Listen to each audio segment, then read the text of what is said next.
And for more on this, let's bring in former United States Ambassador to Israel, the great David Friedman. It is so great to have you with us, Mr. Ambassador. There's so much at stake here and so many interesting conversations that are now being had. Phases 1, then 2, then possibly 3. Tell us where you feel like we are right now, and are things moving in the right direction? Well, things are moving in the right direction since President Trump took over. I think we're looking at the last days of Hamas, hopefully within the next month or two. Look, we're still in phase 1 of the deal. Phase 1 was the least ambitious. It's an exchange of Palestinian terrorists for Israeli hostages. 50 terrorists get released for every single hostage. It's a high price for Israel to pay, but they're willing to pay that price because of the great culture Israel has of looking out for every one of its citizens. But that's coming to an end. And when we get to phase 2, we're still looking at about 50 hostages left. And in order to release them, there has to be an agreement to end the war. Now, those talks are going to begin.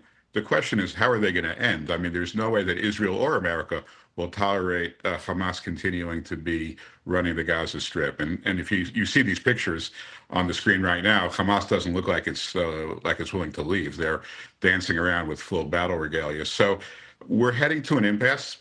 And the difference between now and, say, a few months ago is now it's clear to Hamas that the impasse ends with all hell breaking loose. Those are the words of President Trump. Those are now the words of Prime Minister Netanyahu. So what Hamas essentially has is a binary choice.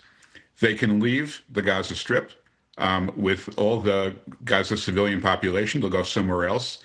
And much to my chagrin, they'll live, but it's okay. They'll live if we get all the 50 hostages out. That's choice 1. Choice 2 for Hamas, they want to dig in. They're all going to die. They're all going to be eradicated. Israel will try to rescue as many hostages as it can, but Hamas will be eradicated, and President Trump's plan will begin to take hold, which is not just a brilliant plan, but the only plan to de-radicalize the Gaza Strip, which no one's been able to do, since 1967. And speaking of, let me get your reaction to what Bibi Netanyahu had to say about this idea of, if not involving the Americans in the reconstruction, redevelopment, and reimagination of Gaza, getting regional partners to also buy in, because it's important for the safety and security, not just of the people, but of the region, broadly speaking. Listen to this. I'll get your reaction on the other side. President Trump and I are working in full cooperation and coordination between us.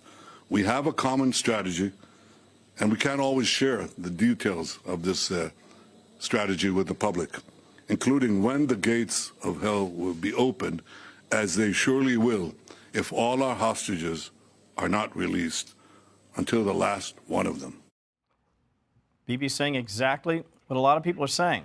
We'd love to see a new Gaza, but that can't happen if Hamas doesn't do what it needs to do in this circumstance, and that is give those hostages back and get out of the way. In the time that we have left, you'll pardon my skepticism, maybe you share it, in looking at those pictures. Those don't look like fighters, Ambassador, who have any intention of leaving voluntarily or quietly.